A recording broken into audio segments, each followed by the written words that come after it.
আসসালামু আলাইকুম, সবাইকে শুভেচ্ছা জানাচ্ছি। মাসুম মাহবুব। আজকের ভিডিওটি হবে আমার জীবনের একটি সেরা ভিডিও, এবং এই ভিডিওটি আমি করে যাব আজ থেকে 50 কিংবা 100 বছর কিংবা 200 বছর পরের দর্শকদের জন্য। যখন আমি থাকবো না, যখন আমার ঠিকানা হবে কবর, তখন এই ভিডিওগুলো দেখবেন অনেকে, বুঝবেন আমি যে কথাগুলো বলে গেছি কতটা সত্য কথা বলে গেছি। এবং আমি যখন মৃত্যুর পরে আমার সওয়াবের সকল রাস্তা বন্ধ হবে, এই ভিডিওটি কিঞ্চিত হলেও আমার সওয়াবের রাস্তা খুলে দেবে। তার মানে এই ভিডিওটি আপনাদের জন্য খুবই গুরুত্বপূর্ণ, এবং যারা আজকে এই ভিডিওটি দেখতে বসেছেন, আমি বিশ্বাস করি কারো সময় কিংবা অর্থের অপচয় হবে না, বরং আপনার ঈমানের ভেতরে শক্তি জেগে উঠবে। এবং সবার কাছে অনুরোধ করব, সর্বাধিক এই ভিডিওটি শেয়ার করবেন। আজকে পুরো পৃথিবীর দিকে তাকান, ফিলিস্তিনের দিকে তাকান। 200 থেকে 250 কোটি মুসলমান থাকার পরও ফিলিস্তিনে মাত্র 24 থেকে 25 লক্ষ মানুষ মার খাচ্ছে। ফিলিস্তিনের চারপাশে আরব রাষ্ট্রগুলো, যাদের অর্থের অস্ত্রের কোনো সংকট নেই, কিন্তু কেউ মাত্র 1 কোটি ইহুদির দেশ দখলদার বাহিনীকে প্রতিহত করতে আসছে না। যখন 350 অধিক ফিলিস্তিনি নারী শিশু না খেয়ে মারা যাচ্ছে, তখন আরো পেট পুড়ে খাচ্ছে, শুধু নয় খাবার অপচয় করছে।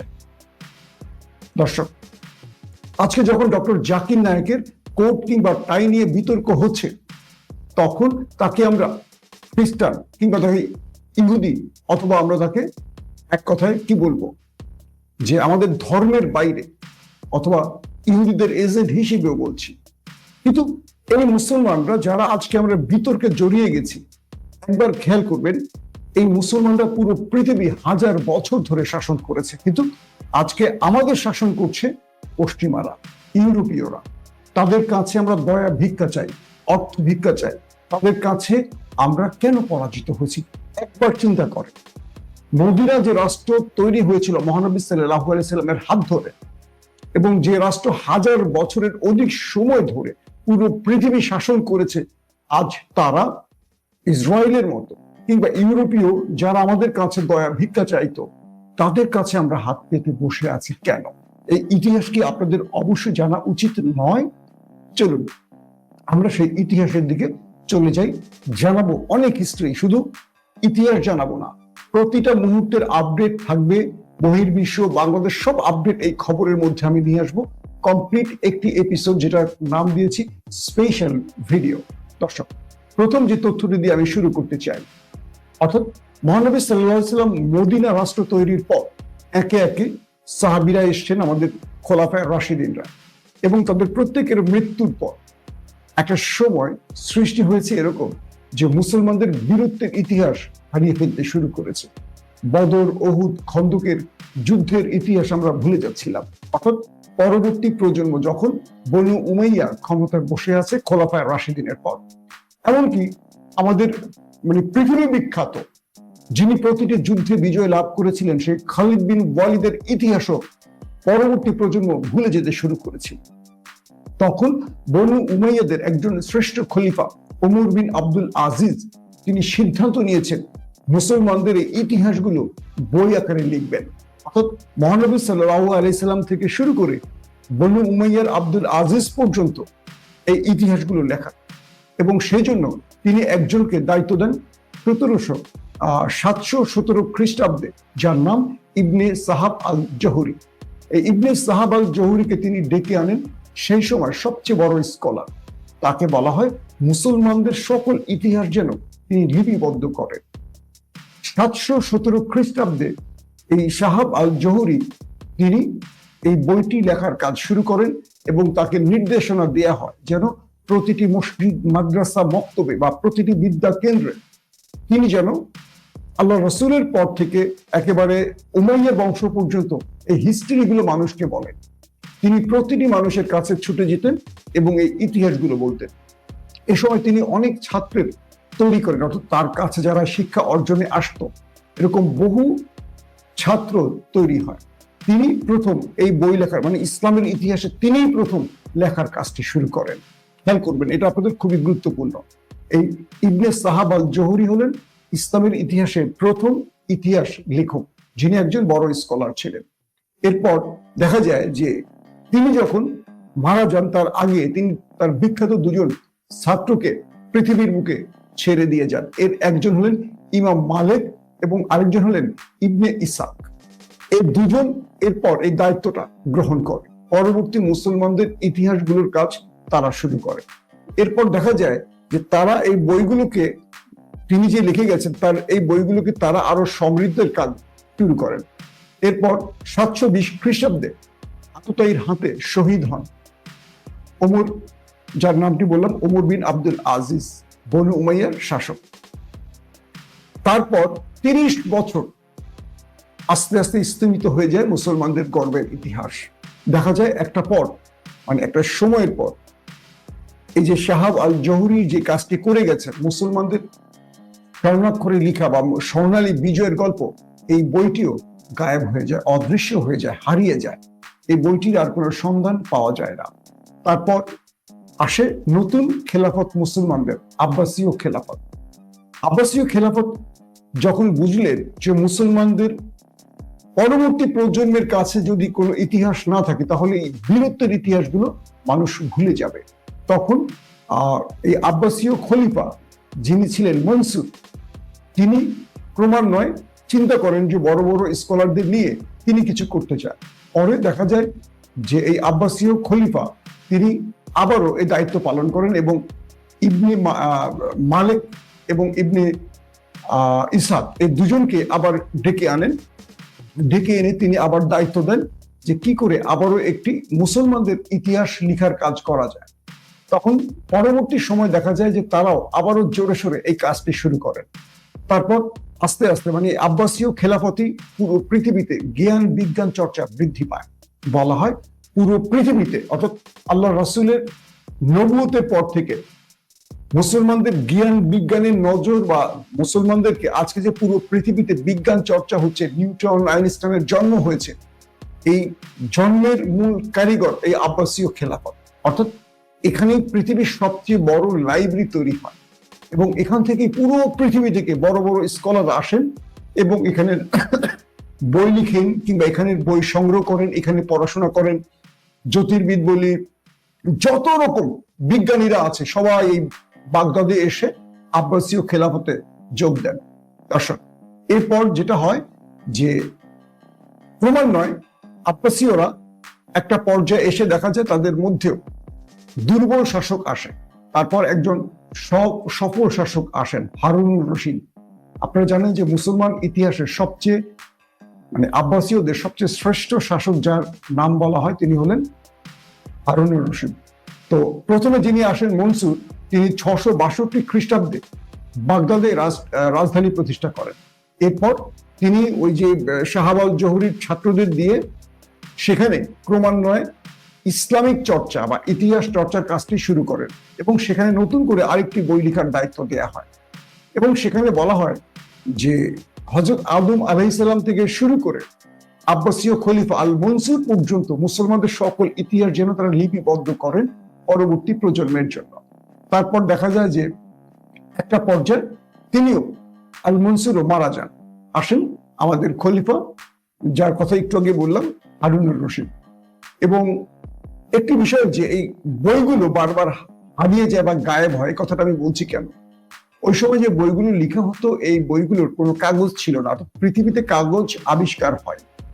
তারা বিভিন্ন পদ্ধতিতে বিভিন্ন কালিক এবং কলম তো বুঝতে পারছেন, আগের যুগের কলম এরকম তরল পানির মধ্যে কালি থাকতো, এরকম ছুঁয়ে ছুঁয়ে তারপর লিখতে হতো। বিভিন্ন খুব মূল্যবান বা এটা খুব পরিশ্রম বা এটা অনেক কষ্টের একটা ব্যাপার ছিল। লিখার কাজটা এত কঠিন ছিল সেই সময়, কাগজ কলম তো আজকের মতো ছিল না। তারা এই বইগুলো লিখতেন, দেখা যেত যে এরকম একটা দুইটা বই তারা লিখতে তাদের অনেক বছর লেগে যেত, অনেক কষ্ট হতো। এগুলো সংরক্ষণ করাও কঠিন হতো, এগুলো নষ্ট হয়ে যেত দ্রুত। এভাবে এই বইগুলো একটার পর একটা হারিয়ে যায়। তারপরে যখন দেখা যায় যে কাগজের যে প্রয়োজনীয়তা আস্তে আস্তে অনুভব হয়, তারপরে হঠাৎ করে জানা যায় যে চীনে কাগজ তৈরি হচ্ছে, অর্থাৎ চীন এই কাগজ পৃথিবীতে প্রথম তৈরি করেছে। এবং এই সময় এই আব্বাসীয় খেলাফতের সাথে 751 খ্রিস্টাব্দে চীনের একটা বড় যুদ্ধ বাঁধে। তো 751-তে চীনের সাথে আব্বাসীয়দের যে যুদ্ধটা বাঁধে, এই সময় প্রচুর চীনা সেনা গ্রেফতার হয় আব্বাসীয়দের হাতে। আব্বাসীয় কিন্তু পুরো পৃথিবীতে সুপার পাওয়ার তখন। তো যাদেরকে গ্রেফতার করা হয়, চীনের যেসব ব্যক্তিকে গ্রেফতার করা হয়, তো তাদেরকে পরবর্তী আব্বাসীয় সালতানাতে ফিরিয়ে এনে তাদেরকে এই কাগজ তৈরি তাদের কাছ থেকে মুসলমানরা শিক্ষা গ্রহণ করে। এবং যেই মুসলমানদের সবচেয়ে বৃহৎ লাইব্রেরি, শুধু মুসলমানদের না, পুরো পৃথিবীতে হাউস অফ উইজডম অথবা বাইতুল হিকম, এটি হলো পৃথিবীর ইতিহাসে সবচেয়ে বড় লাইব্রেরি, যেটি বাগদাদে প্রতিষ্ঠিত হয়। এর পাশেই খলিফা হারুনুর রশিদ, আল মনসুরের পরে যিনি খলিফা হন হারুনুর রশিদ, তিনি এখানে এই কাগজ তৈরির কাজটি শুরু করেন। অর্থাৎ সেখানে প্রচুর অনেক বিশাল আকারে এই কাগজ তৈরির কারখানা সৃষ্টি করা হয়। এবং দেখা যায় যে পরবর্তীতে 786 খ্রিস্টাব্দে খলিফা হারুনুর রশিদ তিনি আস্তে আস্তে জ্ঞান বিজ্ঞানকে পুরো পৃথিবীতে ছড়িয়ে দেওয়ার কাজে আরো মনোনিবেশ করেন। এবং 794 খ্রিস্টাব্দে প্রথম, আবারও বলছি 794 খ্রিস্টাব্দে খলিফা হারুনুর রশিদ প্রথম কাগজ তৈরির প্রচলন শুরু করেন। এটি হলো মুসলমান ইতিহাসে প্রথম কাগজ তৈরির প্রচলন, 794 খ্রিস্টাব্দে আব্বাসীয় খলিফা হারুনুর রশিদ। এরপর যে বইগুলো লেখা হতো, এই বইগুলো কাগজে লেখা হতো। খেয়াল করবেন, হাতে লিখতো কিন্তু কাগজে, আমাদের এই প্রিন্টিং বইয়ের মতো না, কাগজের মধ্যে হাতে লেখা হতো। এবং ইতিহাস বলে মুসলমানদের এই সময়টিকে বলা হয় ইসলামিক গোল্ডেন এজ। অর্থাৎ পৃথিবীর সৃষ্টির পর আল্লাহ রাব্বুল আলামিন যে পৃথিবী তৈরি করেছেন কত হাজার বছরের, এই পুরো ইতিহাসের পাতা খুঁজে ইসলামিক গোল্ডেন এজ যে সময়টিকে বলা হয়, এটি আব্বাসীয় খেলাফতের হারুনুর রশিদের সময়। এবং পুরো পৃথিবীর সকল বড় বড় বিজ্ঞানী, গবেষক, স্কলার এই আব্বাসীয় সালতানাতে এসে এই যে হাউস অফ উইজডম বললাম অথবা বাইতুল হিকম, এখানে জড়ো হতেন। এখানে তারা এই জ্ঞান বিজ্ঞান নিয়ে গবেষণা করতেন। আজকে যে মানুষ স্পেসে যাচ্ছে, আজকে যে নাসা তৈরি হয়েছে, পৃথিবীর তাবৎ বিজ্ঞানীরা এখানে এসে ভিড় করেছিলেন। ধারাবাহিক ইতিহাসটা আমি সংক্ষিপ্ত আকারে বলি, তারপর আমার অনেক আলোচনা আছে আপনাদের জন্য। এরপর দেখা যায় যে এই যখনই এই হারুনুর রশিদ এই কাগজ তৈরির প্রচলনটি শুরু করেন, তখন পৃথিবীতে বহু বিখ্যাত মানুষের আগমন ঘটে। এই সময় সহি বুখারী এবং সহি মুসলিম শরীফের যে 6টি হাদিস গ্রন্থ এখানেই লেখা হয়, এই সময়টিতে লেখা হয়। কারণ দেখা যাচ্ছিল যে আমাদের রাসূলের চলে যাওয়ার রাসূলের ওফাতের পর খোলাফায়ে রাশিদিন, তারপর সাহাবীরা একে একে সব মারা যাচ্ছেন, কিন্তু এই ইতিহাসগুলোকে কাগজে লেখার সুযোগ ছিল না, তো কাগজ ছিল না, এবং একের পর এক ইতিহাসগুলো হারিয়ে গেছে। তো পর্যায়ক্রমে আব্বাসীয় খলিফারা এই হাদিসগুলোকে সংরক্ষণ করে সহি বুখারী, সহি মুসলিমে 6টি গ্রন্থ এই সময় এই লাইব্রেরিতে তৈরি হয়, অর্থাৎ আব্বাসীয় খলিফাদের এই সময়টিতে। এবং ইবনে ইসাকের যে গ্রন্থটি, যেটি গায়েব হয়ে যায়, পরবর্তী এই ইবনে ইসাকের ছাত্র, দেখেন ধারাবাহিকতা কিভাবে এটা চলে এসছে। এটি আপনাদের জন্য খুবই তথ্যবহুল একটি স্টোরি আমি বলতেছি আপনাদের জন্য। তো ইবনে ইসাকের যিনি ছাত্র ছিলেন ইবনে হিশাম, পরবর্তী তিনি তার বাকি কাজটা চালিয়ে যান। অর্থাৎ ইসাকের বিদায়ের পর আসেন ইবনে হিশাম, এবং পরবর্তী তিনি আস্তে আস্তে মুসলমানদের এই ইতিহাসগুলোকে আবার তুলে আনেন। ধারাবাহিকভাবে হারিয়ে যেতে যেতে একটা পর্যায়ে এসে আব্বাসীয় খলিফাদের কাগজ আবিষ্কারের পর এবার এগুলোকে সংরক্ষণ করা শুরু হয়। তো ইবনে হিশাম তিনি নতুন করে এই ইতিহাস লেখার কাজগুলো শুরু করেন, এবং পরবর্তী প্রজন্মের জন্য এগুলো সংরক্ষণের কাজ শুরু হয়। দেখা যায় প্রায় 300 বছর পর ইউরোপ মুসলমানদের কাগজ আবিষ্কারের 300 বছর পর ইউরোপ কাগজ আবিষ্কার শুরু করতে পেরেছে। আজকে যে ইউরোপ পৃথিবীতে সবচেয়ে উন্নত, আধুনিক অস্ত্র বলি, আধুনিক সবকিছু, ইংল্যান্ড, আমেরিকা, ফ্রান্স, জার্মান, এদের দিকে তাকালে আমাদের খুব দরিদ্র গরিব মনে হয় না? এরা কত উন্নত, আর আমরা এখনো ভাঙা রাস্তায় হাঁটি। আমাদের ইন্টারনেট কবে আসছে, আমাদের টেলিফোন কবে আসছে, আমরা তো ওদের দেখা দেখি, ওরাই তো এগুলো আবিষ্কার করছে। কিন্তু মুসলমানদের কাগজ আবিষ্কারের 300 বছর পর ইউরোপীয়রা, 3 বছর না, 30 বছর না, 300 বছর পর তারা কাগজ তৈরির কৌশল শেখে। কারা? ইউরোপীয়রা। এরপর দেখা যায় যে সেই সময়টা যখন দেখা যায় মুসলমানরা জ্ঞান বিজ্ঞানে এগিয়ে যাচ্ছে, এবং ওই সময় একটা নতুন দুর্বলতা তৈরি হয়। মানে আব্বাসীয় খলিফারা যখন একে একে বিদায় নিচ্ছিলেন, তখন দেখা যায় যে ভালো শাসক খারাপ শাসক তো ক্রমান্বয়ে আসতে থাকে। তো হঠাৎ করে মুসলমানদের মধ্যে জ্ঞান বিজ্ঞান চর্চা বাদ দিয়ে শুরু হয় নানান কুতর্ক। কে আওয়ামী লীগ, কে বিএনপি, হ্যাঁ, ৭১ মুক্তিযুদ্ধ কারা করছে, কারা বিরোধিতা করছে, কে রাজাকার। যেখানে আমাদের বাংলাদেশ ৫৪ বছর ধরে কোনো বিজ্ঞান, কোনো আধুনিক কোনো চর্চা নেই, একটা চর্চা, তুই রাজাকার, তুই ৭১ বিরোধী। মানে পুরো বাংলাদেশকে ভারত রাজাকার আর মুক্তিযুদ্ধ চেতনার মধ্যে আটকে দিয়ে আমাদের পুরো প্রজন্মকে আটকে দিয়েছে। সবাই এগিয়ে গেছে, ভারত সহ অনেক এগিয়ে গেছে। বাংলাদেশ এগিয়েছে বলেন তো? বুয়েট আছে, কুয়েট আছে, রুয়েট আছে। এরা যারা একটু মেধাবী এখানে পড়ে বিদেশ চলে যায়, কারণ বাংলাদেশ তো আর কোনো গবেষণার জায়গা না। এখানে চর্চা হবে একটাই, তুই রাজাকার, তুই ৭১ বিরোধী। এখন পর্যন্ত ৫৪ বছর পর একই ন্যারেটিভ চলে। ডাকসু নির্বাচন, ওই একই ন্যারেটিভ, ওই একই। এর বাইরে আমাদের কোনো জগৎ নাই, আমাদেরকে ওখানেই আটকে রেখেছে। খেয়াল করেন, আপনাদের জন্য দুর্দান্ত মেসেজ আছে, পুরো ভিডিওতে থাকতে হবে ধৈর্য সহকারে। আজকে একটু সময় অপচয় করেন। তো যখন আব্বাসীয় খেলাফতের মধ্যে শুরু হয়ে যায় মুসলমানদের মধ্যে এই বিতর্ক, শিয়া সুন্নি বিতর্ক, একটা কি বলে গাছের পাতায় কয়টা ফেরেশতা বসতে পারে এটা নিয়ে গবেষণা। একজন নারী হাঁটতে গেলে, বোরকা নড়ে গেলে কয়টা গুনাহ হবে, হ্যাঁ, একজন পুরুষ জুব্বা বাদ দিয়ে যদি এরকম কোট পরে, সে কি নাস্তিক, সে কি বিধর্মী হয়ে যাবে, সে কি ইহুদি নাসারা হয়ে যাবে? এই বিতর্ক শুরু হয়। বুঝতে পারছেন আজকে আমাদের হুজুরা করে? এই বিতর্ক শুরু হয়ে গেছে। মুসলমানরা হাউস অফ উইজডম বাদ দিয়ে তারা চলে আসে একটা বিতর্কে। এই বিতর্কটা যখন শুরু হয়, তখন ইউরোপীয় পোপ তিনি বুঝে গেছেন এই তো সুযোগ মুসলমানদের ভেঙে ফেলার। এত বছর ধরে আমরা পারিনি, তারা পুরো পৃথিবীর সুপার পাওয়ার মুসলমানরা। মুসলমানরা কিন্তু মদিনা রাষ্ট্রের পর সুপার পাওয়ার। হযরত ওমর রাদিয়াল্লাহু তাআলা আনহু পুরো অর্ধ পৃথিবী শাসন করে গেছেন। পারস্য মানে পারস্য সাম্রাজ্য বিজয়, রোমান সাম্রাজ্য বিজয়, বাইতুল মুকাদ্দাস মানে জেরুজালেম বিজয়, সব পুরো আরাবিয়ান কান্ট্রি, অর্ধ পৃথিবী মুসলমানদের হাতে। কিন্তু ওই সময়টা মুসলমানদের হাতে সবাই ধোলাই খেত, তাদের কাছে এসে মাথা নত করতো, তাদের কাছে এসে কর ভিক্ষা দিয়ে যেত, ট্যাক্স দিয়ে যেত। তো এটা তো খ্রিস্টান বা ইহুদিরা ক্রমান্বয়ে দেখছিল, ফাঁক খুঁজছিল। এই ফাঁকটিতে যখন মুসলমানরা নিজেদের মধ্যে বিতর্কে জড়া যাচ্ছিল, শিয়া সুন্নি, পর্দা, কোট টাই প্যান্ট হাবিজাবির মধ্যে, তখনই ও ইউরোপীয় রাষ্ট্রগুলোকে এক করে বললো এই সুযোগ মুসলমানদের আক্রমণ করো। ব্যাস, তারা মুসলমানদেরকে সবাই সম্মিলিতভাবে আক্রমণ করার পর এই আব্বাসীয় খেলাফতকে নড়বড়ে করে ফেলে এবং জেরুজালেম, আজকের বাইতুল মুকাদ্দাস, ফিলিস্তিন তারা দখল করে।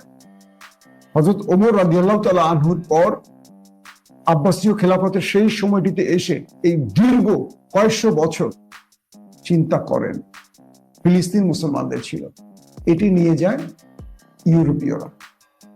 এরপর খেয়াল করেন, তো দেখা যায় ইবনে হিশাম তিনি যে বইগুলো লিখে যান, তার ধারাবাহিকতায় দেখা যায় যে আস্তে আস্তে আস্তে মুসলমানদের তো জ্ঞান বিজ্ঞান থেকে সরে যায়। তো এই দুর্বল টাইমটা যখন ফিলিস্তিনের দখল হয়ে যায়, সেই সময়টা কি করে, চেঙ্গিস খানের নাতি হালাকু খান তিনি এই সুযোগটি পেয়ে যান। তিনি করেন কি, আস্তে আস্তে মঙ্গোলীয়রা আস্তে আস্তে মুসলমান সাম্রাজ্যের দিকে নজর দেয় এবং তারা ক্রমান্বয়ে মুসলমানদের রাজ্য মানে যে সালতানাত গুলো আছে এগুলো দখলে মনোনিবেশ করে। একটা পর্যায়ে তারা আব্বাসীয় খেলাফতে এসে আক্রমণ করে এবং আব্বাসীয় খেলাফতে তারা আক্রমণ করে এত পরিমাণ, বলা হচ্ছে যে প্রায় 18 লক্ষ মুসলমান, 18 লক্ষ, ফিলিস্তিনে তো 1 লক্ষের মতো মারলো নেতানিয়াহু, 18 লক্ষ মুসলমান মেরে ফেলছে হালাকু খান। বাগদাদের যে নদীটি 1 মাস ধরে এই নদীর পানি লাল ছিল, নদীর যে রং পানি এটা তো লাল না, এটা লাল ছিল, এত মানুষ মারছে। এরপর তারা মুসলমানদের জ্ঞান বিজ্ঞানের মূল যে স্থানটি হাউস অফ উইজডম বা বাইতুল হিকম, এখানে আসে, এটি পুরোটা পুড়িয়ে দেয় এবং এটার মধ্যে এত বিশাল লাইব্রেরি, এত বই ছিল যে এই বইয়ের পাতা পুড়ে পাশের আরেকটি নদী প্রায় 7 থেকে 8 দিন বা 10 দিন পুরো নদীর পানি কালো হয়ে যায় বই পড়ায়, পুরো লাইব্রেরিটা পুড়ে ফেলে, মুসলমানদের এই জ্ঞান বিজ্ঞানকে সম্পূর্ণ পুড়িয়ে ফেলে, ইতিহাসের সবকিছু মুছে ফেলে এই হালাকু খান। দেখেন, তারপর একদম খেলাফতের শেষ লগ্নে, আব্বাসীয় খেলাফত, তখনই আব্বাসীয় খেলাফতের যিনি খলিফা ছিলেন তাকে হালাকু খান হত্যা করেন। আব্বাসীয় খেলাফত শেষ, আসে মামলুক সালতানাত, এবং মামলুক সালতানাতের একজন বিখ্যাত ব্যক্তি আসেন যার নাম সালাউদ্দিন আইয়ুবী। বলা হচ্ছে যে 1099 খ্রিস্টাব্দে যখন ফিলিস্তিন ইউরোপীয়রা আক্রমণ করে, এরপর জেরুজালেম দখল করে, তারপর ওই সময়টাতে পৃথিবীর সকল মুসলিম লিডাররা ঘুমিয়েছিল। এখন যেমন ফিলিস্তিনে আক্রমণ করছে আর সমস্ত মুসলিম লিডাররা ঘুমিয়ে আছে, ঠিক সেই সময়টাও এভাবে সকল মুসলিম লিডাররা ঘুমিয়েছিল।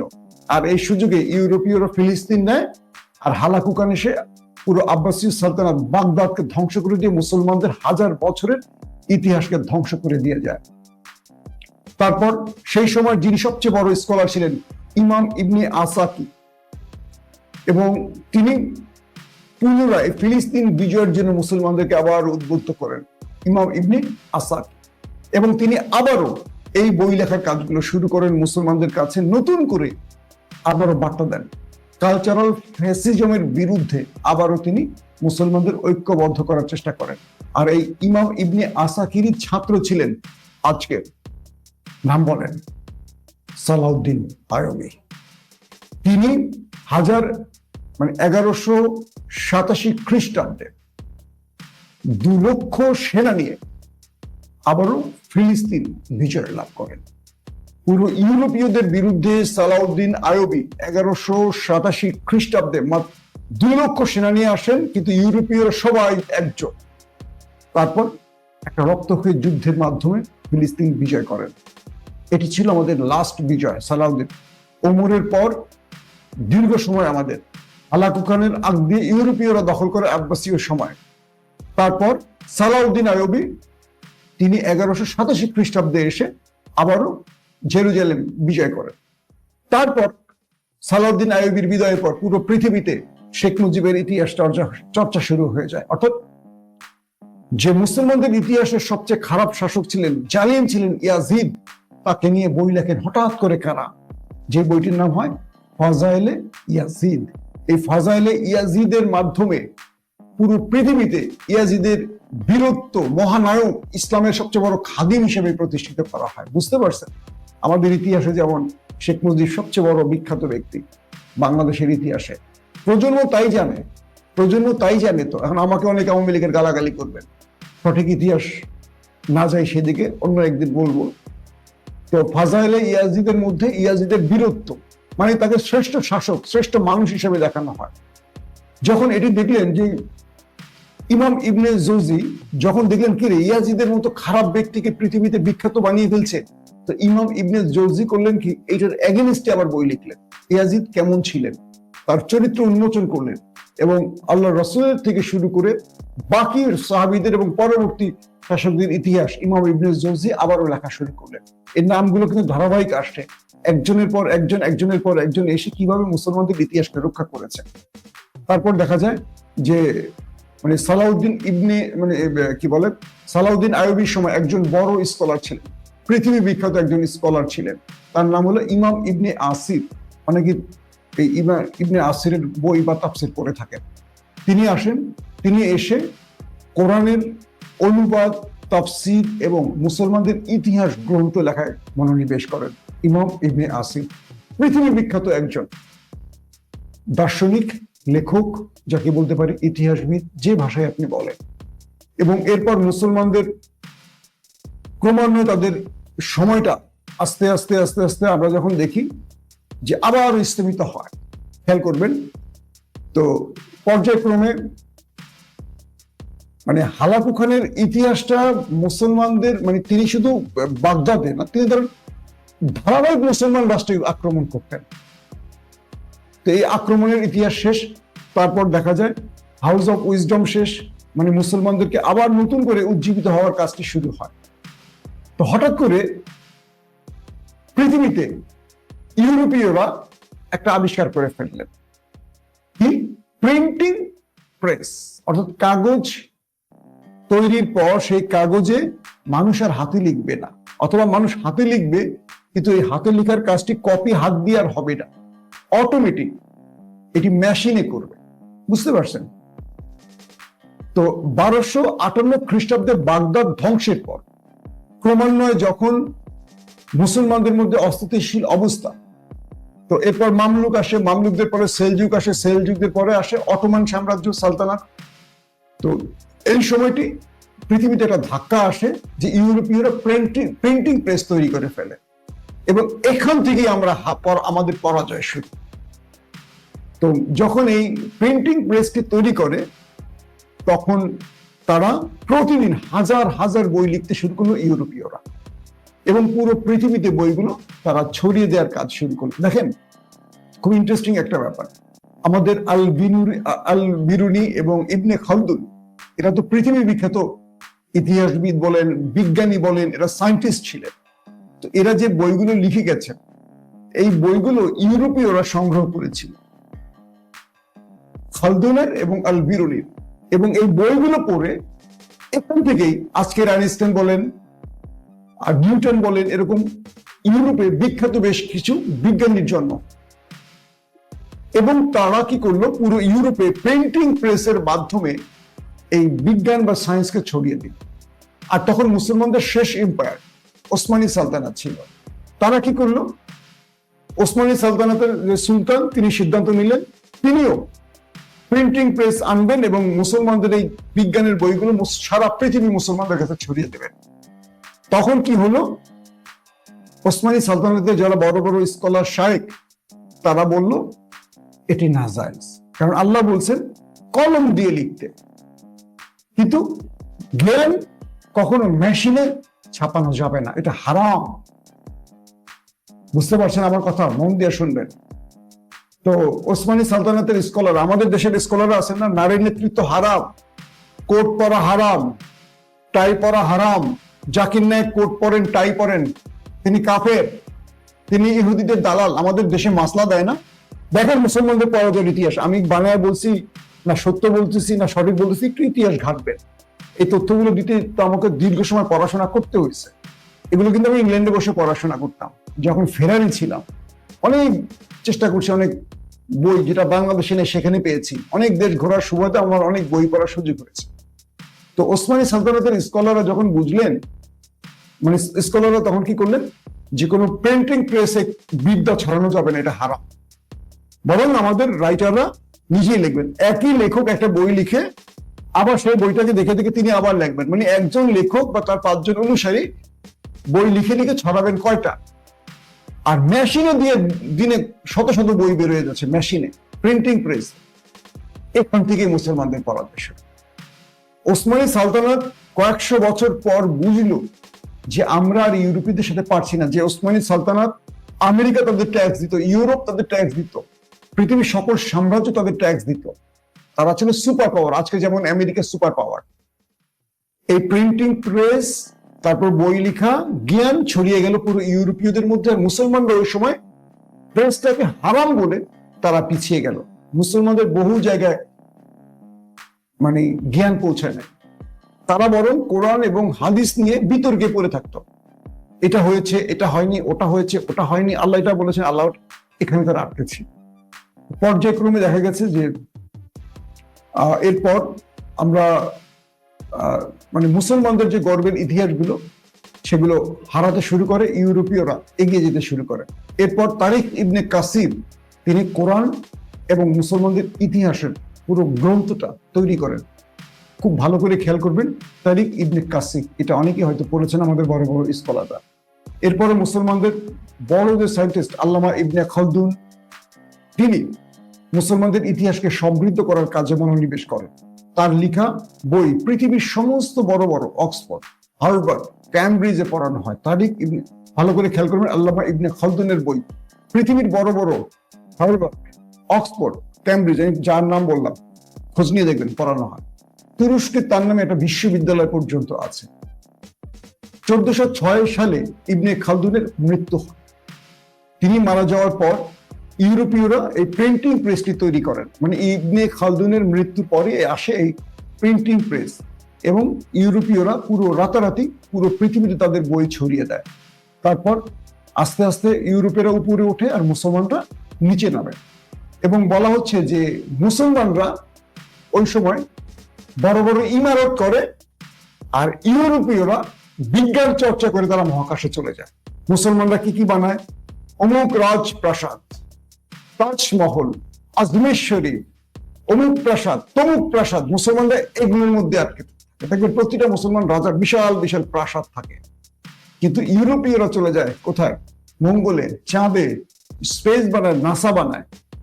এভাবে ইবনে খালদুন আল বিরুনির বই নিয়ে ইউরোপীয় বিশ্ববিদ্যালয় স্টাডি করে, তারা হয় বিজ্ঞানী। আর আমরা টাই কোট নিয়ে বিতর্ক করি। আমরা এখন হাফিজি মাদ্রাসায় বসে থাকি। আমরা এখন নিজেরা নিজেদেরকে বিতর্ক। হাফিজি মাদ্রাসাকে খারাপ অর্থে বলবেন না। হাফিজি মাদ্রাসা খুবই গুরুত্বপূর্ণ জায়গা। আল্লাহর কোরআনকে মানুষ মুখস্থ করে, এটা হচ্ছে বড় বিজ্ঞান আর কি হতে পারে। কিন্তু আমাদেরকে সীমাবদ্ধ করে ফেলে একটি গণ্ডির মধ্যে, সেটা বোঝাবার জন্য বলছি। প্রায় 300 সাল পর ইউরোপীয়রা প্রিন্টিং প্রেস তৈরির 300 সাল পর 1727 খ্রিস্টাব্দে প্রথম মুসলমানরা প্রিন্টিং প্রেস তৈরি করে। বোঝেন, 300 বছর মুসলমানদের কেটে যায় ইউরোপীয়দের পরে, 1-2 বছর না। 1727 খ্রিস্টাব্দে মুসলমানরা প্রথম প্রিন্টিং প্রেস তৈরি করে। ততদিনে ওরা আকাশে আর আমরা মাটিতে পড়ে থাকি, এবং আজও মুসলমানরা ওদের কাছে পিছিয়ে রয়েছে। দর্শক, এই স্টোরিগুলো আপনাদের কেন বললাম বলেন তো? আমাদের শত্রুরা আমাদেরকে একটা গণ্ডির মধ্যে আটকে রেখেছে। দেখেন ভালো করে, খুব মন দিয়ে শুনবেন এই কথাগুলো।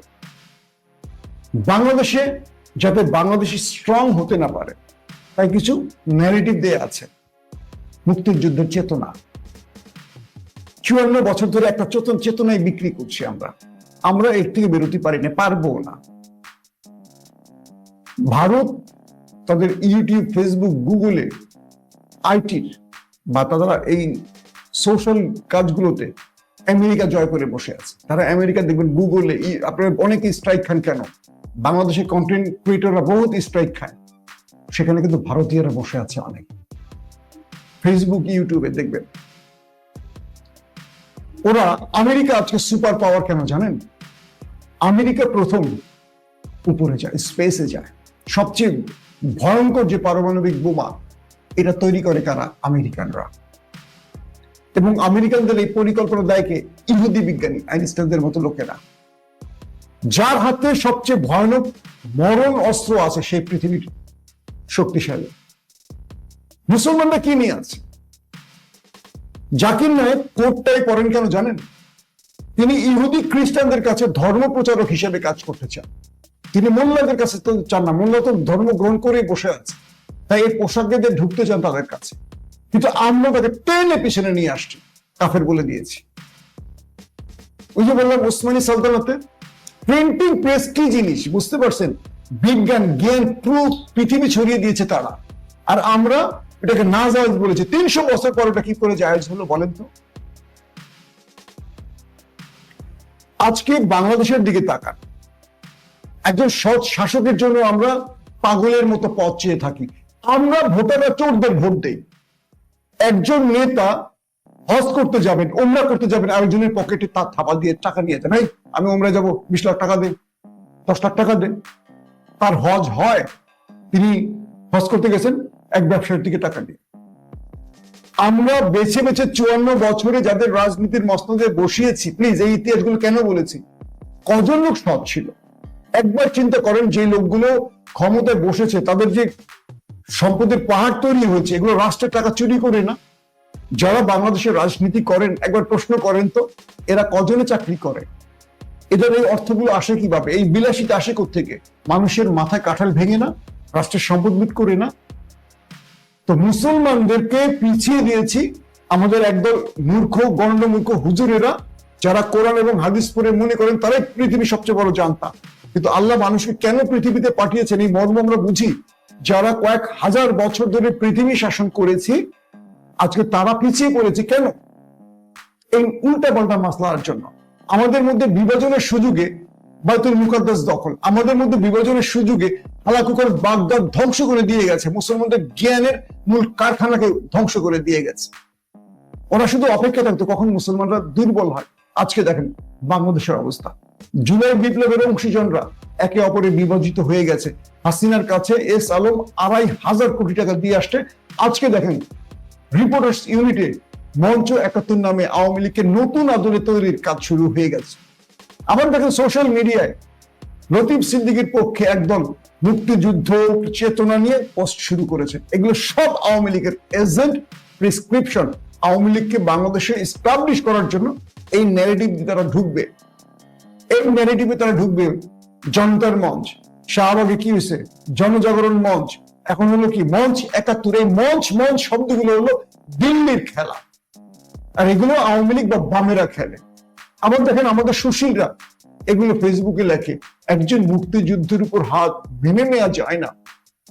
এই দেশে আলেম ওলামার উপরে হাত, প্রকাশ্যে ফাঁসি, রাস্তায় নেককার জন্য পেটানো, প্রকাশ্যে হেফাজতের আলেমদের শাহবাগে কি বলে মতিঝিলে হত্যা করা হয়েছে, অজস্র আলেমকে হত্যা করা হয়েছে, কোরআনের হাফিজকে হত্যা করা হয়েছে।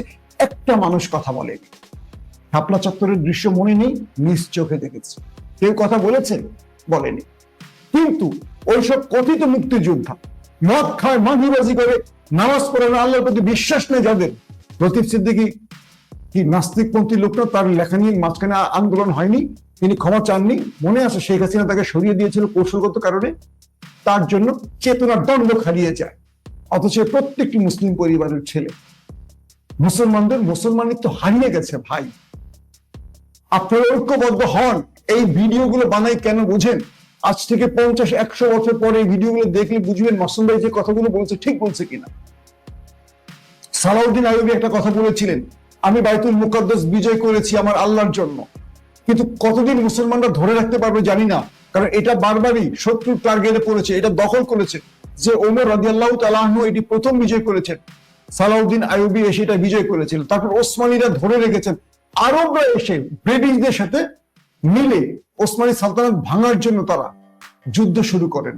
বাস আরবদের প্ররোচনা এরা চলে যায় ব্রিটিশদের হাতে, ব্রিটিশরা এটা ইসরায়েলের হাতে তুলে দেয়। আজকে আরবরা পাশে বসে আছে। কত বড় বিশ্বাসঘাতকের জুব্বাওয়ালারা বুঝতে পারছেন? হ্যাঁ, ইতিহাসগুলো কার? প্রতিটা ইতিহাসের পাতায় পাতায় মুসলমানরা বিশ্বাসঘাতক। আপনারা আমার কথাগুলো শোনেন ভাই, মন দিয়ে শোনেন। আমি আপনাদের কোথায় টাচ করার চেষ্টা করছি একটু বোঝার চেষ্টা করেন। অনেকে এখন আমাকে দালাল বলবেন, এটা বলবেন, কিচ্ছু যায় আসে না। এই মূর্খগুলো থাকবেই, এই মূর্খগুলো সমাজকে নষ্ট করবে। আমি বারবার বলি ঐক্যবদ্ধ হন, রাজনৈতিক প্ল্যাটফর্মে ভিন্ন মত থাকুক। আজকে ঢাকা ইউনিভার্সিটি ডাকসু নির্বাচনে মেধা দিয়ে প্রতিযোগিতা করেন। কে কত ভালো মেধাবী, কে কত ভালো একাডেমিক পজিশনকে, মানে ঢাকা ইউনিভার্সিটির একাডেমিক পজিশনকে উন্নত করতে পারবে। ডাকসু যেন কোনো রাজনীতির হাতিয়ার না হয়, ডাকসুর জন্য আগামী নির্বাচনে মাসেলম্যান তৈরি না করে, ডাকসু যেন কোনো দলকে ক্ষমতায় বসানোর জন্য রাজপথে রক্ত ঝরানোর কোনো বড় মিছিল তৈরি না করে। ডাকসু যেন মানুষের অধিকারে হয়, ছাত্রদের অধিকারে হয়। এটা হবে? হবে না। ডাকসুতে যারাই নির্বাচিত হবে কোনো না কোনো দলের হাতিয়ার যেন না হয়, এটা বন্ধ করেন। যে ছাত্ররা আমার ভিডিও দেখছেন একটু বোঝার চেষ্টা করেন, কাদের সময় আপনাদের বোনেরা নিরাপদ থাকবে? কারা এত বছর ধর্ষণ করেছে? কোন ছাত্র সংগঠন ধর্ষণের সেঞ্চুরি করেছে? কোন ছাত্রদের মধ্যে মাদক সেবী আছে, ধর্ষণের গল্প আছে, নষ্টামি আছে, বদমাশি আছে, চাঁদাবাজি আছে, কেন্দ্র দখলের ইতিহাস আছে, গণরুম বা গেস্ট রুম তৈরির প্রচলন কাদের মধ্যে আছে? খেয়াল করুন। কাদেরকে আপনারা শুধু মানে সাইবার বুলিং করেন। কিন্তু দেখেন এমন বহু ছাত্র সংগঠন আছে এদের মধ্যেও, যারা ক্যাম্পাসে আসলে আপনারা শান্তিতে ঘুমোতে পারবেন। চিন্তা করেন তারা কারা, একটু খেয়াল করেন। ইউনিভার্সিটিতে পড়েন, জ্ঞানটাকে খোলেন। আপনাদের জ্ঞান অনেক উপরে, বুঝি, অন্ধ থাকবেন না। মুসলমানদের ইতিহাসগুলো কেন বলি? মুসলমানরা তাদের পথ থেকে সরে গেছে, নির্দিষ্ট পথ এটা না। আজকে আমাদের ইতিহাস নিয়ে অনেক বিতর্ক তৈরি হয়েছে, অথচ আল্লাহ রাসূলের পর উমাইয়া শাসক থেকে ধারাবাহিক আমাদের ইতিহাসে লেখার কাজ হয়েছে, কিন্তু সেই ইতিহাসগুলো কালের গর্ভে হারিয়ে গেছে। আমরা সংরক্ষণ করতে পারিনি। আমরা জ্ঞান বিজ্ঞানে পিছিয়ে আছি, আমাদের আধুনিক অস্ত্র নেই। আমাদের কি আছে মুসলমানদের বলেন? আমরা যে অস্ত্রগুলো আমাদের আছে এগুলো সব ওদের থেকে কিনে আনছি, আমরা নিজেরা কিছু আবিষ্কার করতে পারছি না। কেন পারছি না? কারণ আমরা জ্ঞান থেকে সরে গেছি। আবার আমাদের যারা একটু ভালো করে তাদেরকে টেনে আমরা নিচে নামায় দিচ্ছি। আমাদের কাছে এখন চেতনা সবচেয়ে বড় জিনিস। চেতনা বিক্রি করে আমরা এখন অনেক কিছু করব। চেতনা বিক্রি করে আমরা মহাশূন্যে চলে যাব, স্পেসে চলে যাব, এমনকি আল্লাহর দরবারে যখন হাজির হব মৃত্যুর পর হাসরের ময়দানে, চেতনা দিয়ে আমরা জান্নাতে যাব। প্রত্যেকে ভালো থাকবেন। আল্লাহ হাফিজ।